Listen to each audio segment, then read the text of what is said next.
Let me talk to my pal, Steve McMahon. Steve McMahon, here's what I'm waiting to see.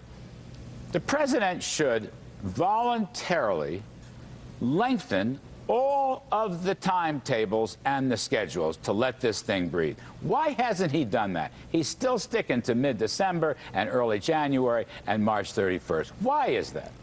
Well, he wants to get it online, Larry. I mean, this is something that was, Democratic presidents have fought for 60 years to get this done. He finally got it done. Larry Sabato pointed out that it's his legacy issue. And this thing is obviously a problem, but he wants to get it done, and he doesn't want to back off any more than he has to. So they're going to try to get the website problems fixed, and they're going to try to move forward as quickly as possible to get people enrolled. Remember, before this bill passed, people could be denied coverage for pre-existing conditions, and you know the whole litany of things. There's a lot of good that's come from this policy, and the rollout obviously has been a disaster and a political disaster, but it doesn't change the underlying quality of the policy of getting people enrolled in insurance.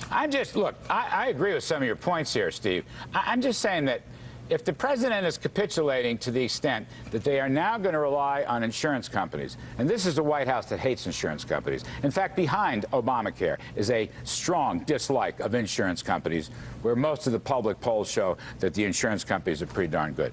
But what I don't get, Steve, and it's an honest question, if he is concerned about the things you mentioned, and you're right, you made some good points, why doesn't he give it more time to breathe? You've got bills in the Senate that would do just that, the Jeanne Shaheen bill, for example. Democrats are going to run scared. They're not going to get the key website up at the end of this month. That's what we learned today.